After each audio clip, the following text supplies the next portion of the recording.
tierras que elegimos de manera intencional sembrar. Y bueno, y como una imagen vale más que 1000 palabras, aquí un pequeño vídeo, creo que dura 1 minuto, de lo que ocurría en Argentina. Tras esto, acuérdense, nos vamos a Monterrey, a Guadalajara, a Perú y a Chile, también al Movistar de Chile, a Bolivia y después Paraguay, que es lo que nos queda antes de partir para España. Esto ocurría entonces en Argentina. Ahí va.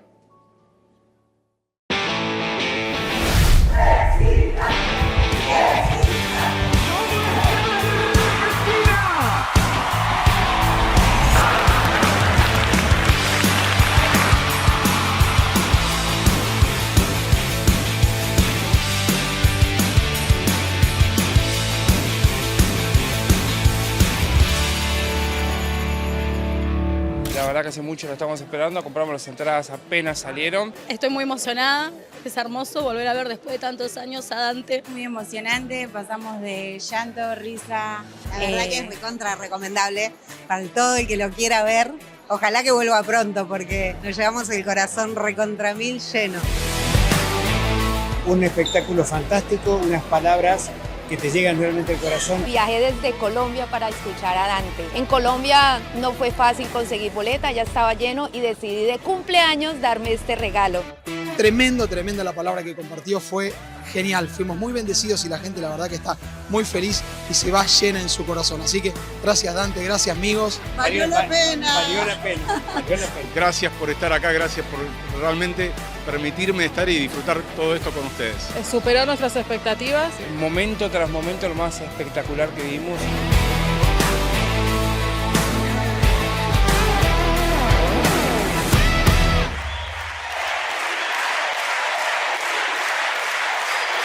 Saluda a toda Argentina, que siempre me recibe también, y las notas periodísticas también. Me hicieron sentir muy cómodo. Y es lindo tener un sitio donde regresar, un lugar donde uno nunca olvida las raíces.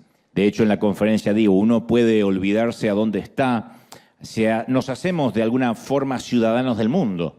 Los que viajamos mucho, a veces me toca a mí, va a sonar glamoroso lo que digo, pero no tiene nada de glamour, tiene mucho de estrés. Levantarte una mañana y no saber en qué país uno está, si uno cambia de hotel continuamente. Me ha tocado tener 4 o 5 fechas juntas y decirme a la mañana dónde estaba el baño. Menos mal que no voy a orinar al balcón porque siempre trato de despertarme bien. Pero uno no sabe ni en qué hotel, ni en qué país, ni en qué ciudad. Y a veces cuando estoy en uno de esos sitios me ponen un cartel o me anuncian para que no me equivoque, para no salir en Guadalajara y decir «Buenas noches, Monterrey», para no meter esas patas. Entonces me dice, acuérdate que estamos acá, estamos en este sitio. Pero cuando uno se hace así ciudadano del mundo, desaparecen, se hacen grises las fronteras. Y cuando uno vuelve a su país, uno se acuerda de sus raíces, de aquí yo soy, de este barrio, de este sitio. Y entonces eso siempre es maravilloso, especialmente en una Argentina que amo tanto, como le pasa a cada uno con su México, su Salvador, su Colombia, su Honduras, Dominicana, de donde sea que Dios te haya traído. Amamos nuestro país. Gracias, mis queridos compatriotas, por haberme recibido tan lindo. Un abrazo fuerte y nos vamos a ver pronto. Gracias por haber estado ahí. Fue maravilloso. Muy bien. ¿Estamos listos? Digan conmigo, estoy listo.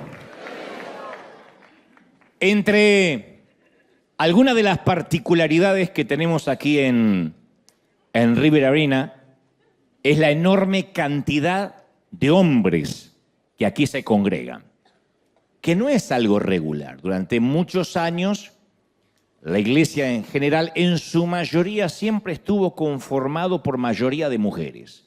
Razones que vaya uno a saber por qué. Pasa en el catolicismo, pasa dentro de la iglesia protestante, donde generalmente suele haber más varones es en la iglesia judía o en la sinagoga, pero en las iglesias cristianas siempre la mayoría fue mujeres. Pero la singularidad de nuestro caso es que tenemos una gran existencia de ambos sexos. Yo me diría casi mitad y mitad, 50-50, de caballeros, damas y caballeros. No he hecho una investigación exhaustiva acerca de las razones de este fenómeno local, pero supongo que así lo dispuso el Señor. Y el mensaje de hoy, aunque pareciera que fuera dirigido exclusivamente a hombres, afecta profundamente a las mujeres y me atrevo a decir a la familia en general. Cuando uno le habla a las mujeres, por carácter transitivo, por inherencia, afecta a sus hijos. sí o sí. Cuando uno le habla a los hombres, afecta a toda la familia, a las mujeres, a su cónyuge, su pareja, su madre, sus hijos, sus hijas. Entonces, en primera instancia, necesitamos ser muy honestos con nosotros mismos e independientemente del sexo, estar abiertos para recibir esta palabra. Los varones hemos crecido en una sociedad patriarcal, no quiero decir machista, retrógrada, pero sí patriarcal, donde nos han adoctrinado desde pequeños, especialmente a los de mi generación, que una herida es algo que se debe ocultar. Alguno de aquí, como yo, habrá escuchado alguna vez de su padre, los hombres no lloran. Aguántesela. Puesto que mostrar una herida, siendo varón, es una inmensa fuente de vergüenza. Cuando hablo de heridas, hablo de todo tipo de herida física, una rodilla raspada, o un corazón quebrado, o un alma rota o amputada. Y por esa razón es que a veces los varones no queremos admitir que hay cosas que tenemos que sanar, que debemos sanar, y permitir que Dios intervenga. En ese sentido, las mujeres son más abiertas a sanar, a buscar inmediatamente identificar. Digo siempre en la generalidad de la regla. Hay excepciones, por supuesto, pero el género femenino es de buscar inmediatamente la patología para inmediato dar con la terapia. Los varones no. Por eso cuando nosotros vamos al hospital, generalmente no vamos por sí mismos, sino que nos llevan en ambulancia, ¿no? Y decimos, estoy sano, estoy bien. Las mujeres ante cualquier detalle o una anomalía van y hacen una consulta. Los varones son más reticentes a eso. Y creo que en temas de heridas tenemos que ser más abiertos. El rey David no tuvo problemas, el salmista, en reconocer en el Salmo 109 y decir, estoy pobre, necesitado y mi corazón está herido dentro de mí. Era el rey, el monarca, jefe de Estado, el comandante en jefe de las Fuerzas Armadas de Israel, y sin embargo no tuvo ningún reparo en decir yo estoy herido. Sus escritos son poesías descarnadas de un hombre que no temía reconocer que debería sanar, que debía sanar, que dejaba que Dios interviniera en su corazón. Y hoy es mi deber recordarte, tanto a la iglesia aquí local como a los que nos miran de otras partes del globo, recordarte que Dios está fielmente comprometido con la restauración del corazón masculino.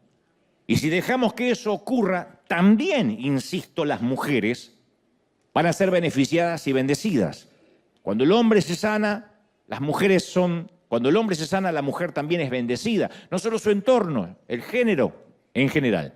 Porque una herida que se ignora, como solemos hacer los varones, una herida que se tapa, que se disimula o se subestima, es una herida que no se puede curar. La vida espiritual siempre comienza con la aceptación de nuestro yo herido, de nuestras heridas, porque lo que se niega no se puede curar.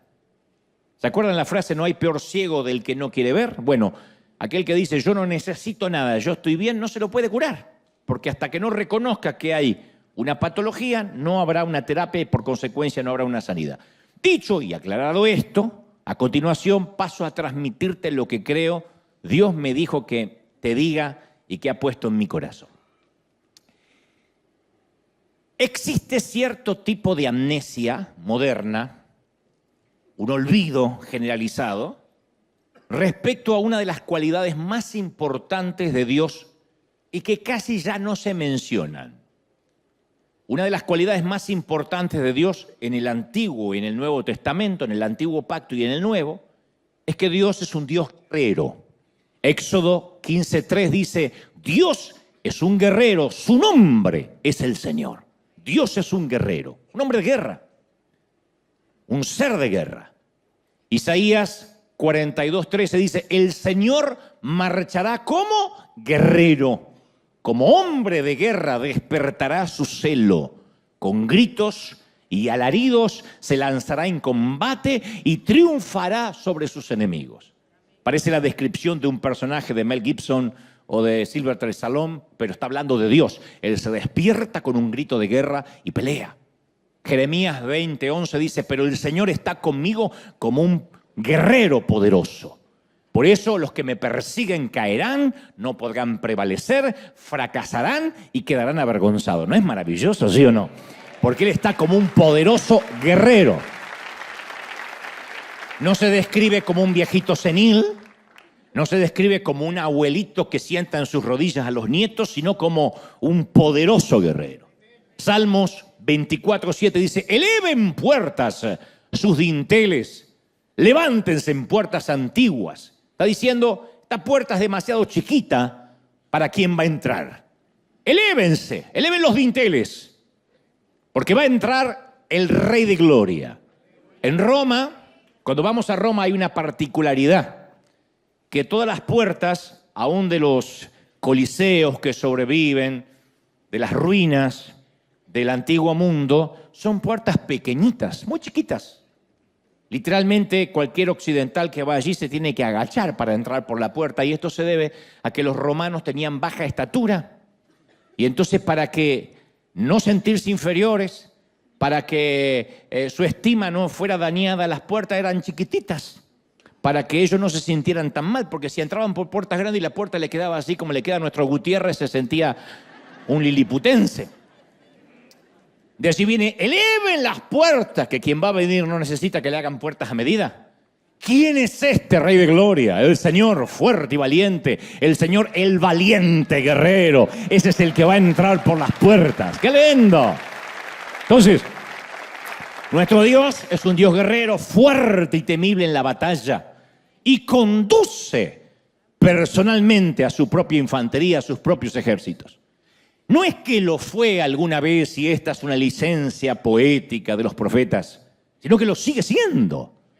Dios no era un guerrero cuando joven y ahora en el 2024 es un viejito retirado en la Florida que proclama un amor hippie porque ya está viejo para pelear. Dios no es Biden, no es Trump, no es ninguno de los líderes que andan por allí pululando, que decimos, bueno, ya es un hombre grande. Dios no es un hombre viejo, es grande, pero no es un ser viejo, alguien que dice, bueno, este era el muchacho joven. El Dios es el Dios guerrero que hizo al hombre a su imagen. Y una particularidad que encontramos en las Escrituras, es que cuando el Espíritu del Señor viene sobre un hombre, específicamente sobre un varón, no lo afemina, no lo domestica, no lo convierte en un timorato, en un religioso pacato, en un retraído, en un mojigato, y mucho menos en alguien afeminado. No es que de pronto, ahora porque tengo la paz del Señor, soy como una blanca palomita. No es lo que ocurre. Cuando el Espíritu Santo viene sobre un hombre, en el caso de Sansón, Jueces 15:9 dice, y en ese momento el Espíritu del Señor vino sobre él con poder. Él estaba a punto de morir, Sansón, atrapado por los enemigos, y dice, y el Espíritu del Señor vino con poder. ¿Qué hizo? Ni se puso necesariamente a hablar en lenguas, ni le agarró el tembleque, ni se cayó al piso todo como un fideo mojado, sino que las sogas que ataban sus brazos se volvieron como fibra de lino quemada, y las ataduras de sus manos se deshicieron. Y al encontrar una quijada de burro, porque no tenía un arma, que todavía estaba fresca, la agarró y con ella mató a 1000 hombres. Con una quijada de burro. Imagínate lo que pudo haber hecho con una espada, con un arma. Por cierto, una vez escribí un chiste cuando hacía humor gráfico de alguien que va y le dice, pastor, he visto que Sansón con una quijada de burro mató a 1000 filisteos, así que tengo esperanza que Dios me use. Y el pastor le dice, no me cabe la menor duda, si con una quijada de burro Dios lo usó tanto a Sansón, imagínate lo que puede hacer con el burro entero.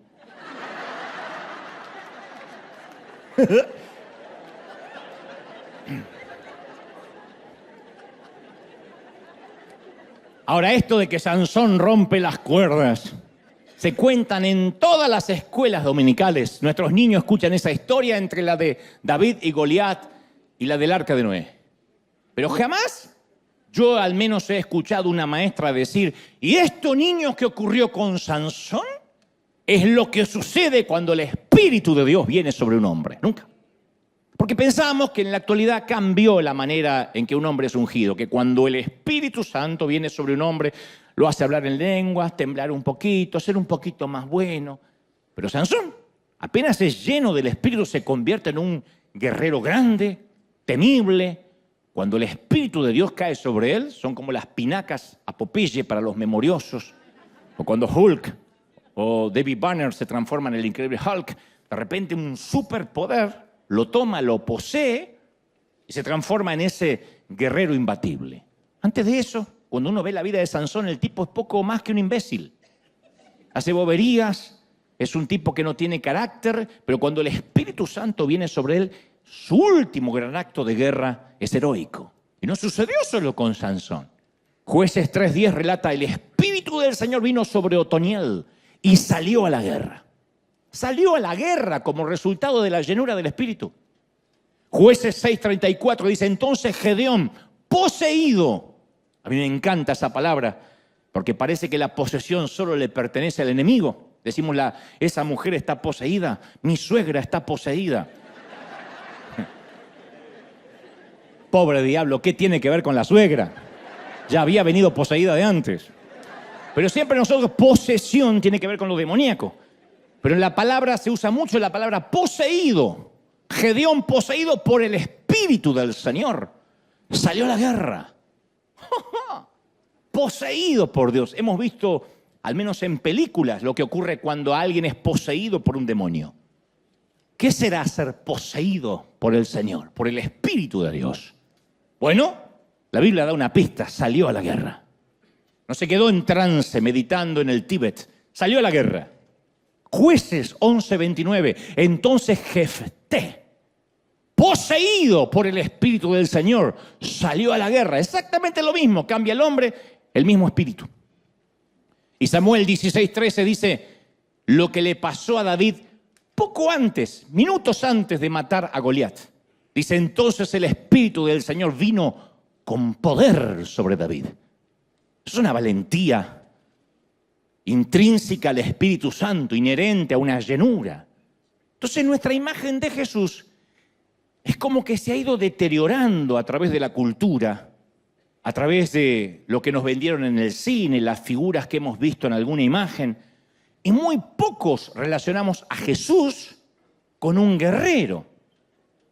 De hecho, hasta yo he visto gente que le cuesta hasta justificar el día en que Jesús se plantó como hombre, se enfadó y en un acto de agresividad premeditada se tomó el tiempo de hacerse un látigo de cuerdas y lo usó contra los mercaderes que ocupaban los atrios del templo. Se nos va el detalle de que se detuvo a hacer un látigo. Yo no le tenía tanto miedo a mi papá, porque mi papá explotaba de golpe, de 0 a 100. Y de repente yo... Y uno escapaba y como la mayoría de los varones a los 5 minutos se había olvidado que lo había enfadado. Pero mamá era fría, calculadora. Y ella empezaba así, decía: ¿qué estás haciendo? Arreglando la chancla. Y con una frialdad que he visto solo en Putin,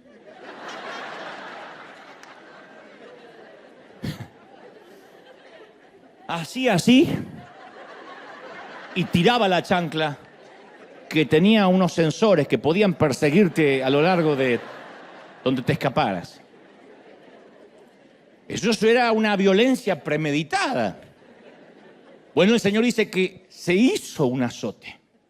O sea, no es que fue un momento que no pudo manejar, del cual luego tuvo que arrepentirse.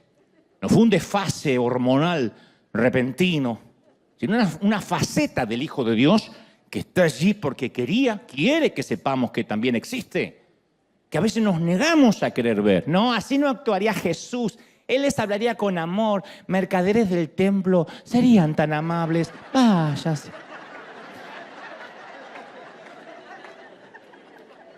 Uno no espera ese tipo de conducta, esta de echar a los mercaderes con un azote de cuerda de un cordero manso y humilde, pero malinterpretamos lo que es manso y humilde. Nuestro Dios es guerrero porque hay ciertas cosas en la vida por las que tenemos que pelear, por las que hay que luchar. No queda otra. Así Heredamos el carácter del padre. Un papá que es músico, el hijo es músico, por lo general porque se cría en un entorno con pianos, con guitarra. El papá que es poeta, por lo general al hijo le encanta leer. El entorno es lo que hace que los hijos nos terminemos pareciendo, además de la genética. Y si somos hijos de Dios y adoptados por Él a través de Jesucristo, heredamos el ser guerreros, el pelear, el luchar, el plantarnos. No en ser loquitos, sino plantarnos en las convicciones. ¿Sí? Recién ahí es cuando logramos entender el corazón de Dios. O lo empezamos a entender un poquito más. Debemos pelear por la institución de la familia que se va degradando día a día en pos de la modernidad. Debemos pelear por nuestros niños, sean los nuestros o no. Pelear. En una entrevista que tuve ahora en Argentina, alguien me decía, hay que darle a los niños la capacidad de elección. Y yo decía, hay que darle al ser humano la capacidad de elección, que por supuesto es un libre albedrío que nos regaló Dios, pero no en la minoría de edad, cuando todavía son nuestra responsabilidad, cuando todavía los niños no saben qué quieren, cómo quieren. Nuestros niños pueden atragantarse de dulces antes de la hora de la cena, si no hay una regla.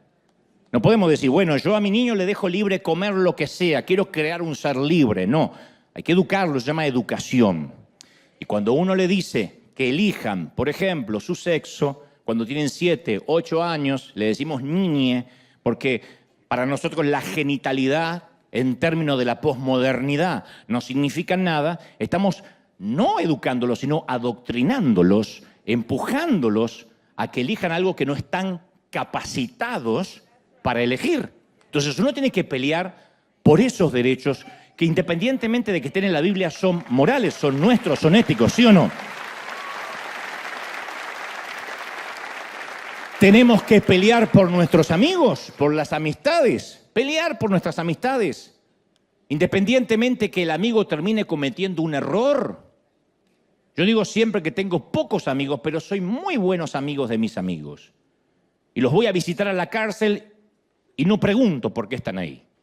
No los cuestiono. A veces me dicen, no puedo creer que seas amigo de fulanito. Yo soy amigo de mis amigos, independientemente de lo que después haga con su vida, comparta o no. Yo no puedo buscar amigos perfectos. ¿Por qué? Porque tampoco puedo ofrecer perfección.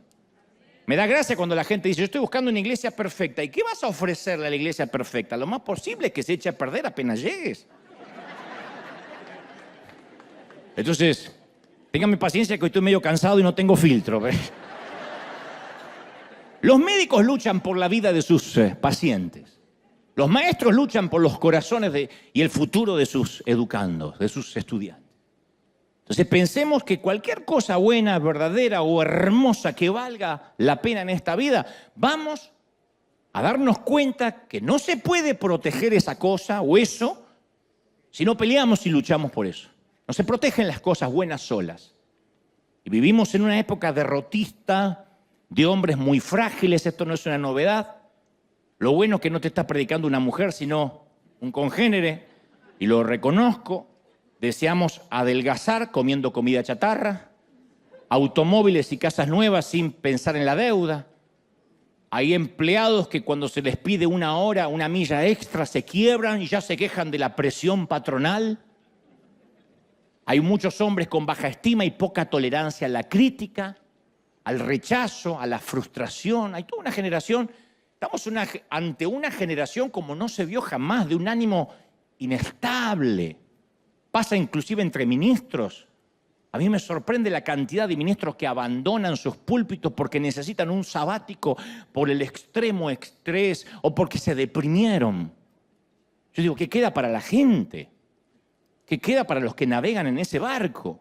¿Se puede deprimir un hombre de Dios? Por supuesto, eso no respeta la estatura espiritual de nadie. Lo que digo es, no podemos ser tan abiertos a decir, hoy me siento mal, hoy me levanté autopercibiéndome triste. No podemos.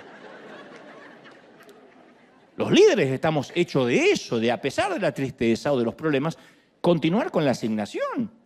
Entonces hay gente que está preparada para el éxito, para el triunfo, para el empoderamiento, y cuando las cosas empiezan a salir mal, ante un imponderable, o son criticados, se desata en ellos una intolerancia desproporcionada. Se dice que es un grupo de hombres que por todo reclama, por todo se queja, por todo llora y por nada pelea. Se queja, reclama, y en eso están nuestros hijos también, o la mayoría. No puedo generalizar, pero una mayoría. Los sociólogos especializados afirman que vamos a una rumba, a una hombría de cristal, o lo que es peor, al fin del género, a la extinción del género masculino.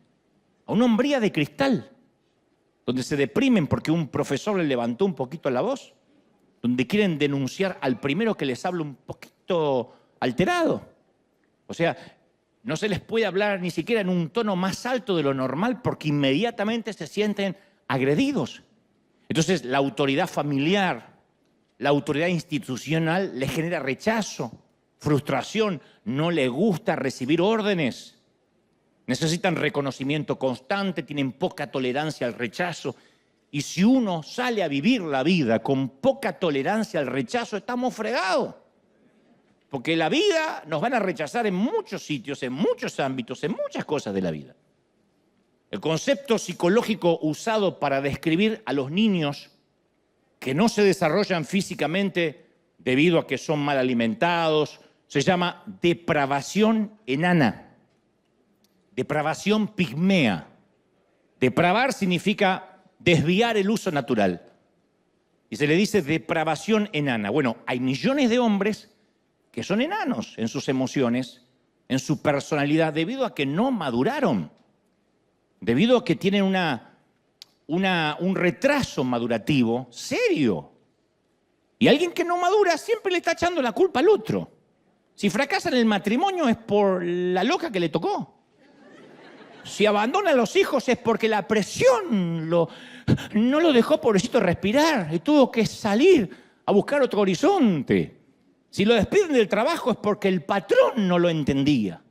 Y el problema siempre está en el afuera, en los demás. Me hirieron, me traicionaron, no me pastorearon. Es triste escuchar a hombres decir, es que no me dieron amor. De verdad.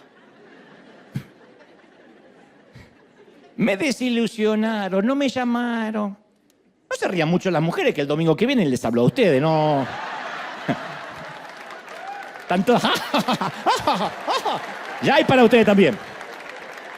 También hay para ustedes, chicas. No, pero hay varones que viven irritados, ofendidos, sensibles. Y Mateo 11:12 afirma, y desde los días de Juan el Bautista hasta ahora, el reino de los cielos sufre violencia. ¿Quiénes lo arrebatan? Los violentos, los valientes. No dice sufre violencia, pero dejen que pase la guerra y después los corderitos pasan y conquistan. No, los violentos arrebatan el reino. No habla que el reino le es entregado a gente de mantequilla. Entonces nosotros estamos en una guerra, en un combate que es la vida, donde la guerra te ensucia, tiene efectos colaterales, hay gente que sale herida, y algunas veces la gente muere en la guerra. El reino de los cielos no está hecho para hombres que llevan pañales y que desaparecen cuando las cosas se ponen feas.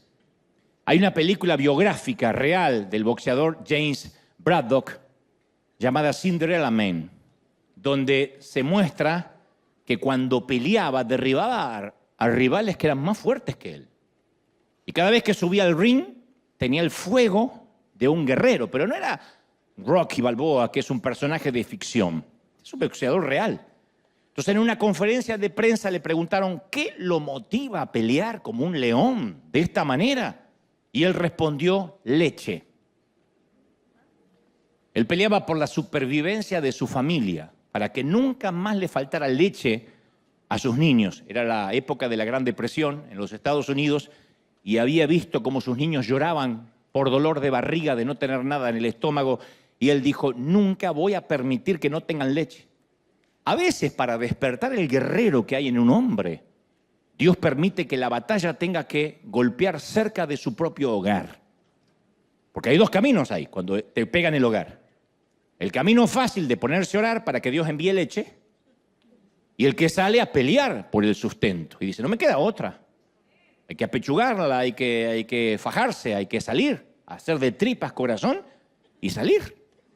Uno de los relatos más tristes de la historia de Israel se produce cuando se encuentran al borde de una vida totalmente nueva, la tierra prometida por Dios. Llegan hasta ahí al borde, tal como Dios lo prometió. Dios no es un ser maquiavélico que lo sacó a dar vueltas 40 años. Llegaron en el tiempo estipulado, al borde. Algunos presumen que fueron 3 meses de Éxodo. Y en Deuteronomio 1:26 Dios dice, sin embargo, ustedes se negaron a pelear. Se negaron a pelear, no le hizo las cosas fáciles Dios, no le dijo, ay nenito, quieren entrar a la tierra prometida, ya los mato a todos los enemigos de un infarto. No, se negaron a pelear. Usted dice, ¿por qué Dios los mandaba a pelear? Porque a eso se dedica, porque es guerrero, porque Dios es hombre, es varón, porque es guerrero, porque es valiente, porque es poderoso. Pelea, mijo, pelea. Se negaron a pelear y se rebelaron contra la orden de su Dios. Y se pusieron a murmurar en sus carpas como viejas chusmas. Esto está agregado por mí. Lo de viejas digo porque chusma hay de todas las edades. Y se pusieron a chismear en sus carpas diciendo, el Señor nos aborrece, nos hizo salir de Egipto para destruirnos. Qué dolor le produjo a Dios en el corazón ver los tipos chismeando. Diciendo, ay no, que nos aborrece, comíamos allá apio, comíamos cebolla. Y yo les dije, no se asusten, no tengan miedo. El Señor, su Dios, marcha al frente por ustedes, pero no creyeron ni pelearon. Por lo tanto, ni un solo hombre de esta generación verá la tierra que les prometí. Entonces la decisión de no pelear los hizo vagar 40 años por el desierto, con el único fin de que toda esa gente muriera en el desierto y no pisara por incrédulo lo que Dios le había prometido. Yo he escuchado cientos de mensajes diciendo, el desierto es inevitable. Siempre Dios te enviará al desierto, lo permite para procesarte. Interpretamos mal lo que pasó, gente. El desierto es algo que se puede evitar. La razón del desvío de 4 décadas por el desierto es que no quisieron pelear. En otras palabras, el desierto fue la consecuencia de negarse y confiar en Dios y pelear. Si hablamos en términos de desierto como Israel, está el desierto adrede donde uno se retira como Jesús a ayunar y a orar. Pero el desierto, ese que Dios no te deja llegar a destino, no es que Dios mantiene a la gente en el desierto, es la gente la que mantiene a Dios en el desierto. Y creo que actualmente, en lugar de creerle a un Dios guerrero, preferimos levantar la bandera blanca y rendirnos, porque pensamos que eso es ser cristiano. Suponemos y creemos que mientras dormimos, Dios será quien resista al enemigo. Eso es un pensamiento peligroso, antibíblico, esperar que Dios nos vaya resolviendo la vida y nos ponga rueditas en la bicicleta siempre. Un padre que ama realmente a sus hijos no lo lleva al baño, a menos que tenga una incapacidad lógica, no lo ayuda, no lo baña hasta los 18, 20 años. No le lleva el desayuno a la cama hasta los 40, y si alguien lo hace, por eso tenés un hijo así. Santiago 4:7 afirma Santiago 4:7. Así que sométanse a Dios, que esto es, obedezcan sus órdenes. Resistan al diablo y él huirá de ustedes. Resístanlo. Entonces vivimos en un mundo espiritual en guerra, pero la cristiandad actual nos empodera siempre para que compremos el auto del año. Nos dicen, vas a ser propietario, vas a dejar de rentar. Entre otras cosas, entre paréntesis, como si rentar nos pusieran un género menor de la humanidad. Nos dicen que si reclamamos y oramos, las almas van a venir solas. Nos hacen declarar proféticamente, pero yo nunca he escuchado, o pocas veces, que nos digan, sal a pelearte. Cuando hablo de pelearte, no digo que te agarres a trompada con el primer chino que maneje mal. Estoy hablando de pelear por las cosas que valen la pena. Entonces terminamos en una pasividad disfrazada de palabras de guerra, pero en realidad Dios nos ve como hundiendo barquitos en un juego de mesa, como en la batalla naval que jugábamos de niño. Ya pusimos 4 estacas a la ciudad, ya rociamos con aceite las puertas de la casa. Y Dios dice, sigan jugando, pero eso no es pelear. Pero ya hicimos el acto profético y reclamamos en el altar y lo tomamos porque nuestras palabras tienen poder. Pero todo eso es fe en la fe. Yo me puedo sentar encima de un tarro lleno de gasolina y no me lleva a ningún lado. Eso es la fe en la fe. En el nombre de Jesús, en el nombre de Jesús, en el nombre de Jesús. Y la gasolina no te vaya a ningún lado. La gasolina funciona a tracción cuando es puesta en fe en un vehículo. Entonces los hombres solemos padecer de esa pasividad, que obviamente ha roto el corazón de muchas mujeres y muchos hijos. A muchos hombres nos gusta tener sectores anímicos, emocionales o espirituales de nuestra vida, sectores de rendición y pasividad. Yo le llamo una zona desmilitarizada. Entonces no queremos guerra. Y está bien, no digo que esté mal, pero tenemos muchos lugares donde yo no te molesto y tampoco me molestes. Mi padre era de esos. Mi padre decía, yo salgo todos los días a poner el pan en la mesa. Así que cuando vuelvo a casa está prohibido traerme problemas. Obviamente nunca fui a decirle que me hacían bullying en el colegio. Nunca lo molesté con cuestiones de identidad, con lo que me avergonzaba ser pobre. Nunca pude hablar con él porque papá estaba ocupado para temas mayores y no trabajaba en el Pentágono, era carpintero, ¿eh? Pero a papá no había que molestarlo, nunca. Y eso no solo sucede con el hogar, sino con la iglesia, con el trabajo, con los amigos, con Dios.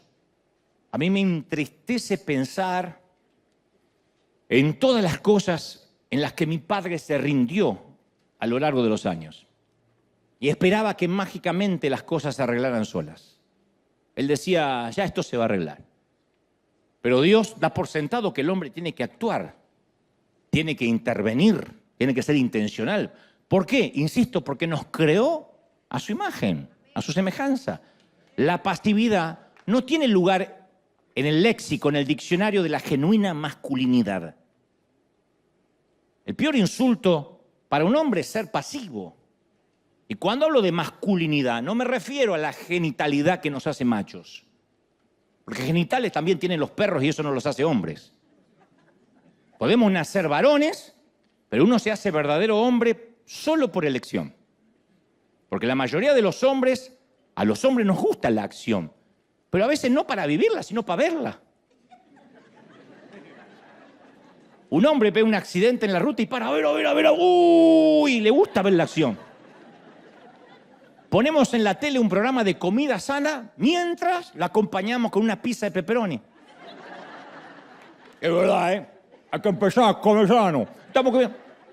Vemos 22 jugadores corriendo detrás de una pelota, mientras que nosotros, con una cerveza en la mano y devorando chips y papas fritas, le gritamos hacia dónde tienen que patear. ¡Para el otro lado!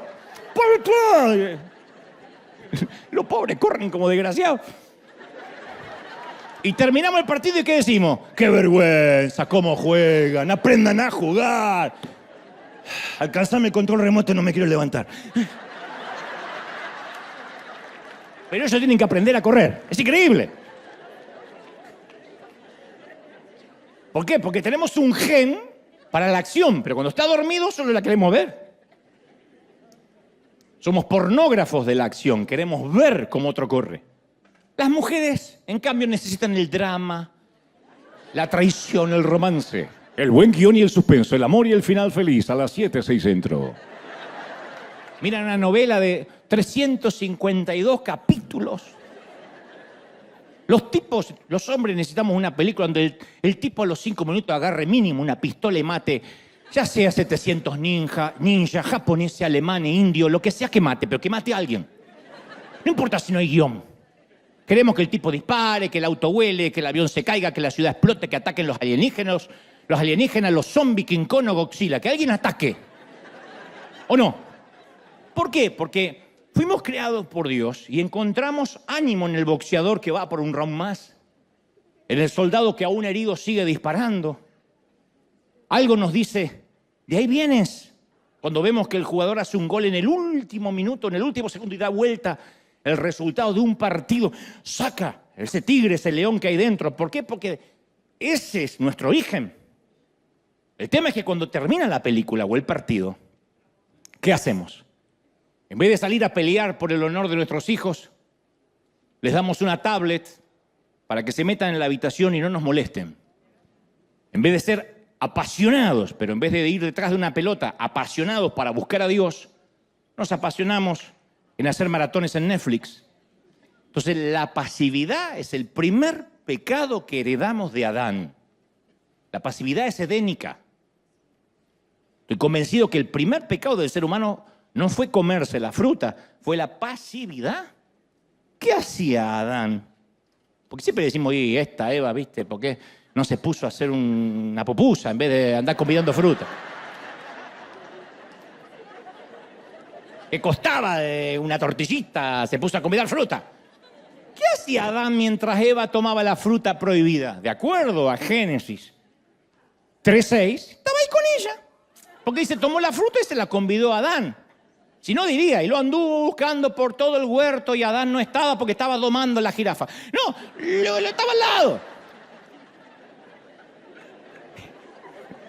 ¿Y qué hizo Adán? No dijo nada, no hizo nada, no comentó nada.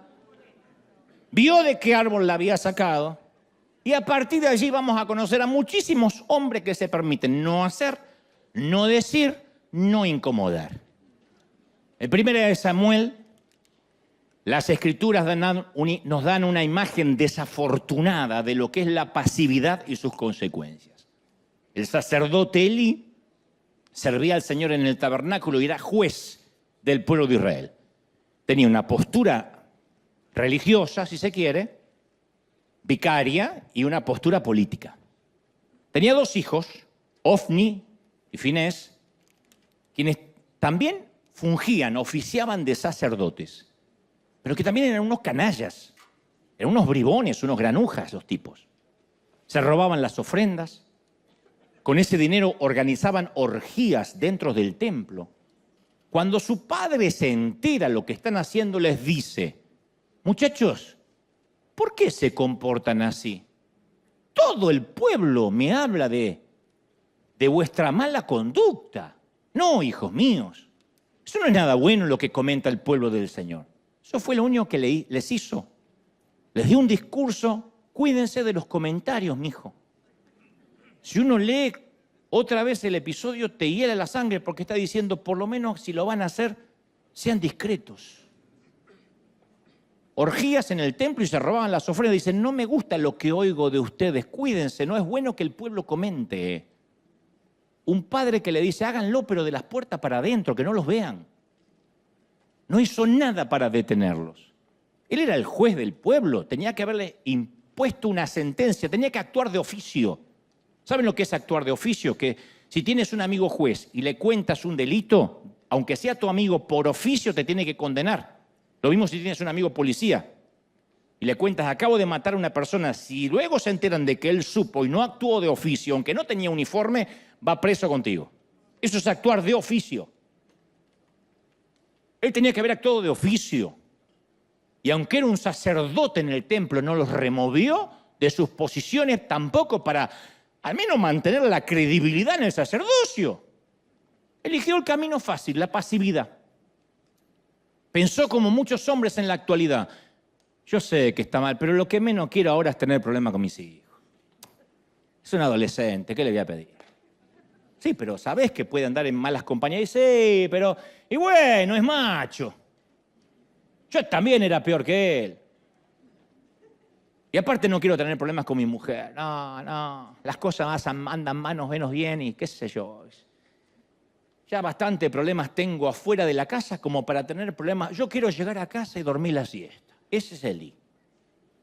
Y en 1 Samuel 2:29, Dios le pregunta a Elí, ¿por qué honras más a tus hijos que a mí? Eso dolió. ¡Auch! ¿Por qué honras, dice Dios, más a tus hijos que a mí? Dios no nos habla acerca de un trabajo en el cual nos están pidiendo que comprometamos nuestra integridad y no hacemos nada. ¿Por qué honras más al empleo que a Dios? Y Señor, porque ¿quién va a pagar las cuentas? Yo sé que lo que hago está mal. ¿Por qué? Te estoy haciendo una pregunta directa, una respuesta más directa. ¿Por qué honras más tu trabajo que a mí? Si sabes que te obligan a mentir, por ejemplo. Él nos trae convicción acerca de una lujuria, de la cual no hacemos nada porque decidimos honrar a nuestros deseos más que a Dios. Nos trae una convicción de ser más generosos, que empecemos a dar. Pero un día nos dice, ¿por qué honras más a tu dinero que a mí? O a tus ahorros que a mí. Nos trae convicción de ser un líder espiritual en nuestro hogar, pero apenas faltamos a la iglesia, o le decimos a nuestros hijos que hoy no vamos, porque hoy hay un partido que no nos podemos perder. ¿Es pecado? No es pecado, pero la pregunta va a venir, ¿por qué honras más tu tiempo libre que a Dios? Entonces la pasividad siempre revela que hemos elegido algo o alguien por encima de Dios. Eso es la pasividad. No es soy un hombre pacífico. Es otra cosa. Eso es ser un hombre timorato, pusilánime. Pero aún en medio de la desobediencia de Elí, Dios envía mensajeros para advertirle a Elí de las consecuencias que se vienen. Y en 1 Samuel 3:11, Dios dice de Elí, yo le dije de la maldad de sus hijos, por tanto he condenado a su familia, porque él sabía que estaban blasfemando mi nombre. Sin embargo, no los refrenó, no hizo nada. Por lo tanto, Dios está hablando, hago este juramento en contra de su familia. Ningún sacrificio ni ofrenda jamás hará que yo perdone el pecado de toda la familia de Elí, hasta su tercera y cuarta generación. Ahí es cuando Elí tenía que actuar. Ir a frente al Señor en arrepentimiento y pedir misericordia. Respondió como la mayoría de los hombres respondemos. Él es el Señor. Que haga lo que mejor le parezca. Que haga lo que mejor crea que está bien. Suena espiritual, ¿no? Un tipo que dice, yo dependo de la voluntad de Dios. Aleluya. Suena espiritual. Parece un tipo sumiso a la voluntad de Dios. Pero no está siendo sumiso. Está siendo pasivo. Él debió haber ido frente al Señor en arrepentimiento, suplicar por la familia. El tipo se sentó y dijo, lo que sea que Dios quiera, está bien para mí. De hecho, el tipo después muere sentado, como era de esperarse. Hay tipos que viven sentados que para recordarlo habría que arrojar sus cenizas en el sillón después que se mueran. No, Elí, lo que Dios te llama a hacer, cabezón, es a levantarte y a pelear por la familia, mi viejo. Dios quiere que te levantes y defiendas la honra de Dios en tu casa y que lo elijas por encima de tus propios hijos. Eso es lo que Dios quiere. Que dejes de hablar y tomes acción. Entonces, la pasividad busca siempre la ruta con menos resistencia, el camino más ancho, y la acción busca la ruta de la rectitud, que a veces es el camino angosto.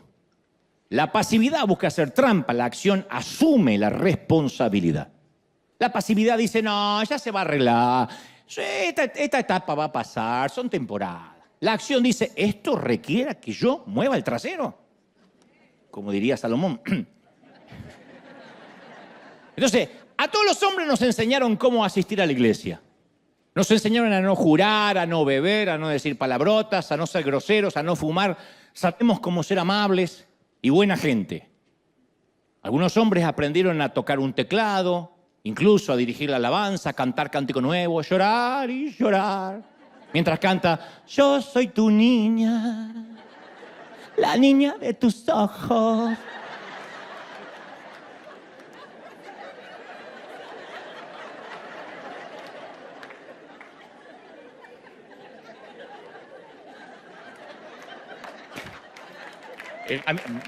No importa.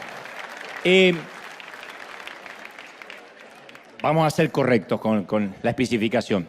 La niña de los ojos es eso negrito que tenemos en el medio del iris, donde cuando uno mira los ojos de alguien, ve como una persona chiquitita.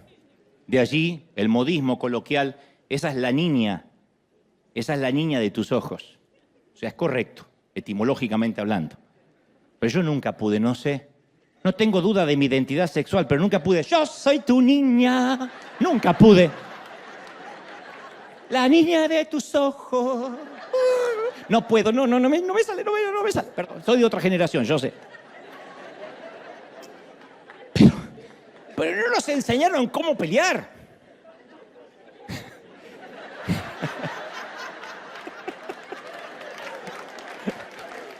Diré esto que lo dudes, que lo escuches en alguna otra iglesia.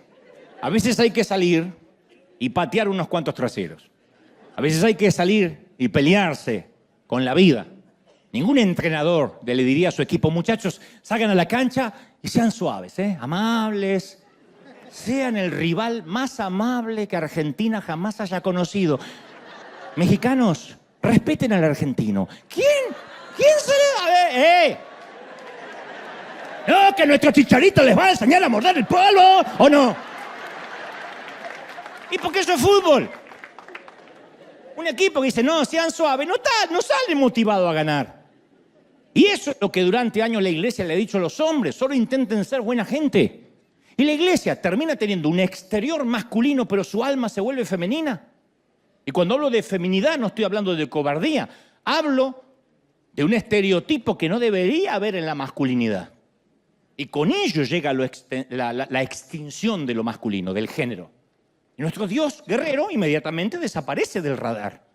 Y esa desmasculinización o castración espiritual deviene de una generación debilitada, anulada, timorata. Está comprobado que la mayoría de las mujeres, ahora les toca, no se detienen en la estética, en el exterior. No digo que no sea importante, pero no es la belleza masculina lo que más les importa, porque entre otras cosas la belleza es relativa. No hay un canon de belleza, esto es lindo, esto es bello y esto no. La belleza es relativa para cada quien. Lo cierto es que la mayoría de las mujeres, siempre hay excepciones, dicen no buscamos belleza. Lo que les atrae de un hombre es su seguridad, la hombría bien entendida, diría alguien su lado más salvaje. Pero también no es menos cierto que una vez que lo atrapan, se dedican a domesticarlo.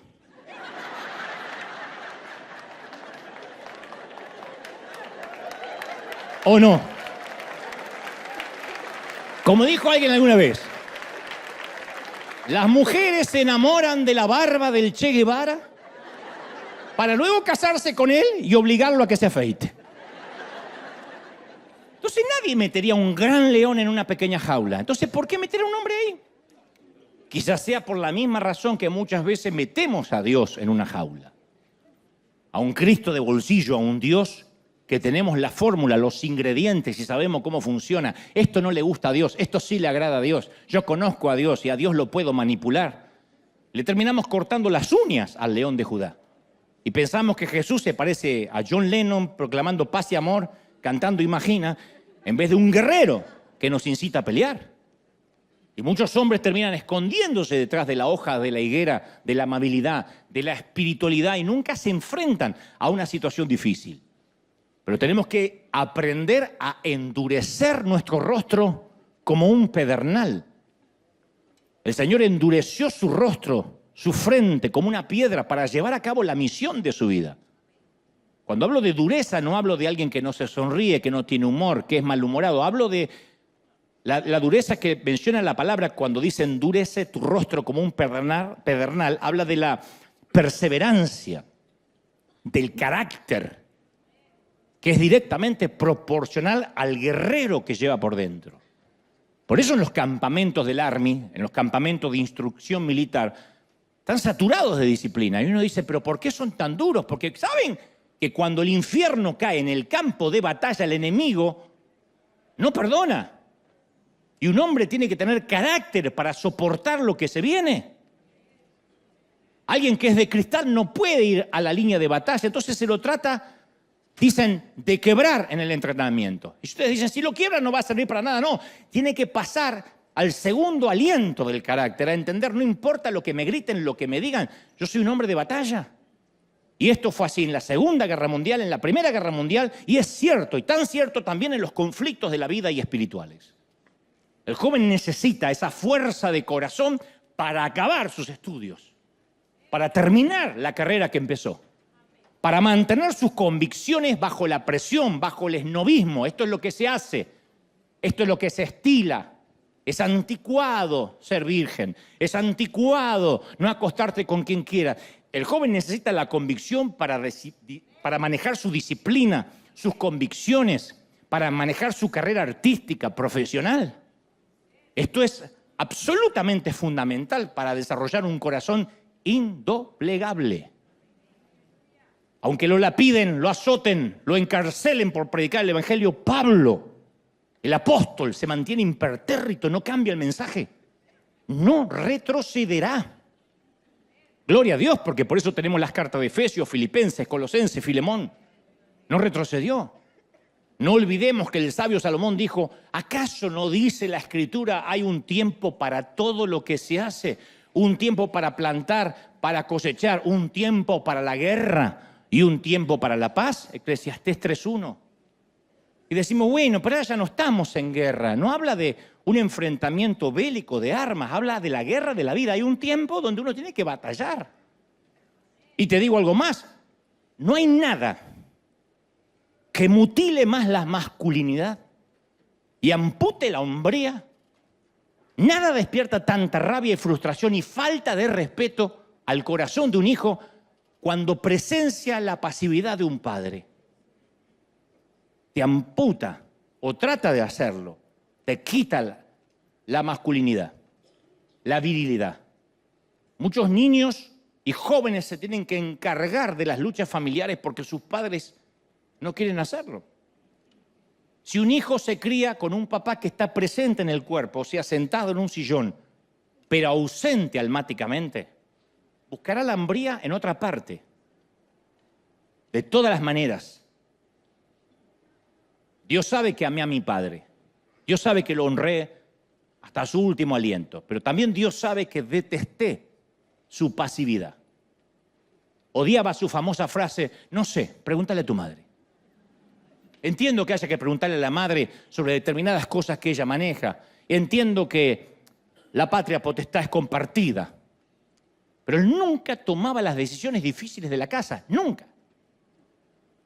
Lo que es aún peor, tampoco las fáciles. Y si algún día lograba que mi papá me diera permiso para hacer lo que sea, ya sea quedarme un ratito más leyendo, mirar tele, salir a algún sitio con un amigo, no le pedía cosas extrañas, mi madre inmediatamente venía y lo desautorizaba. No, pero mi papá me dijo, no importa lo que diga tu padre. Obviamente yo iba a quejarme con mi padre y él entonces decía, mira, yo no quiero problemas con tu madre. Si dijo que no, es no. Pero me dijiste que sí. Bueno, pero habló tu madre. ¿Pero habló Dios o habló mi madre? Yo odiaba de eso. Y más de una vez le dije, pero por Dios se supone que eres el hombre aquí. Pero él se iba a dormir la siesta. Pero ocurrió algo más que marcó mi niñez. No es que me dejó traumado. No. Pero a poquito les voy abriendo el corazón. Yo apenas era un niño y un vecinito de mi edad, que siempre me molestaba en medio de una discusión, de una escaramuza, me dio un empujón y me tiró de la bicicleta contra el cordón de la vereda. Yo me levanté, traté de defenderme, él volvió a empujarme y luego, no conforme con eso, fue a acusarme con su mamá, diciendo que yo lo había golpeado y yo lo había empujado. Pero eso no fue lo peor. La madre del pequeño endemoniado, el pequeño pichón de anticristo, llegó a mi casa y pidió hablar con mi padre. Y yo dije, esto va a terminar mal porque mi padre tuvo que cortar su siesta. Y era como que Dios detuvo la creación. Le dijo, mire, su hijo molesta a mi pequeño y lo acaba de empujar. Yo decía, no. Yo estaba hasta lastimado. Le digo, no, papá. Y supongo que mi padre, para resolver todo de manera explícita, pragmática, rápida, y regresar a su siesta, hay una bofetada, ¡paf! Ahí delante mismo dice, frente a quien me había empujado y a su propia madre. Le dijo, señora, no volverá a pasar. Él va a estar castigado. ¡Adentro! Pero yo, ¡adentro! Me fui con mi madre y le conté lo que había ocurrido. Y ella dijo, bueno, yo te creo, pero tu padre no quiere tener problemas con los vecinos. Él debió defenderme, o al menos darme el derecho a réplica. Me merecía el beneficio de la duda. Pero él era de los que pretendían evitar conflictos y el cordón se cortaba por la parte más débil, el hijo. Él pensaba que yo nunca se lo iba a reclamar, de hecho no se lo reclamé nunca. Pero caramba que te marca. Su excusa es, somos cristianos. Cuando yo ya le cuento, después que durmió su merecida siesta, le digo, mira, yo no lo toqué, él me dice, bueno, somos creyentes. Los creyentes no nos podemos andar defendiéndonos. Y eso es un concepto errado de lo que significa ser un cristiano. Lo veo en las redes, que la gente te insulta, uno responde con una ironía, ay, ¿por qué así no respondería Jesús? ¿Eso llama ser un cobarde? Y como dijo una vez, provocar la paz no es lo mismo que mantenerla. Muchas veces para provocar la paz hay que salir a la guerra. No se ganan las batallas barriendo el conflicto debajo del tapete. Entonces la vida nos va a presentar un millar de oportunidades para entrenar nuestro carácter como hombres. Y no hay que huir de eso, se lo debemos a las mujeres. Todo hombre le debe su cuota de hombría a su madre, a su mujer, a sus hijas mujeres y también a sus hijos varones. Y para eso debemos tomar el camino menos transitado. Si eres de los hombres que aborrece el conflicto, métete en alguno. ¿Cuesta? Cuesta. Yo siempre aclaro que yo no predico acá lo que ya logré, sino muchas de las cosas en las cuales Dios todavía me está entrenando. No obstante, no espero recibir el diploma para tener autoridad para hablar, si no, no hablaría de nada. Entonces, cuando surge un conflicto comprometedor en el trabajo, en la casa, en la iglesia, hay que tratar de no huir, dar la cara, honrar a quienes te contrataron, a quienes alguna vez te dieron un empleo, aunque creas que nunca más vas a usar ese puente, no te confundas. Quien toca el arpa y cuida ovejas hoy podría ser tu rey mañana. Bendice al pastor que alguna vez te bendijo, no importa si ahora ese pastor termina siendo un canalla, no importa. No te corresponde, no nos corresponde juzgar el alma de nadie. ¿Te bendijo alguna vez? Hónralo por el tiempo y la temporada que te fue de bendición. A mí siempre me llamó la atención aquellos hombres que se ofenden por algo o simplemente cambian de opinión, derecho que tenemos todos, y no tienen lo que deberían tener, que es hablar de frente, cerrar una etapa. Pastor, he decidido congregarme en otro sitio. Yo hablo con muchos pastores que dicen, me desapareció un líder de la noche a la mañana, 20 años al lado mío. ¿Y cómo? Desapareció. Y pasa con los patrones. Señor, he decidido buscar otro empleo. A la cara. Es un momentito de, como decía una abuela mía, es un momentito de vergüenza y una vida de paz. He decidido que me voy a mudar a otro estado, a otro país. No honrar después de un año, después de 2 años, bueno, las cosas no me están saliendo tan bien y voy a ver si ahora me parece que tendría que honrar. Es el momento que uno como hombre tiene que honrar. Porque no es de hombre hablar de espaldas. Luego querer arreglar todo con un llamadito o diciendo, ay, está todo bien. Hay que arreglar, hay que enfrentar. ¿Por qué? Porque así nos creó Dios. Tomar el camino honroso. Se llama el camino de la hombría. Hombría, caballerosidad, códigos. Cuestión de honor. Y antes de culminar quiero compartirte 2 axiomas, 2 principios, 2 joyas de la corona que he aprendido a lo largo de la vida. Y lo que me da crédito y la autoridad de contarte lo que ya tengo más pasado que futuro. ¿Viste qué lindo para decir tu viejo? Tengo más pasado que futuro. Estoy más cerca de la tumba que de la cuna, más cerca del sepulcro que del útero. No digo me estoy por morir, pero viendo mi vida, tengo más pasado que futuro. Y el primer consejo es que peleemos nuestras batallas como hombres no significa que estemos obligados a pelearlas a todas. Tenemos que elegir cuáles batallas son las que vale la pena pelear.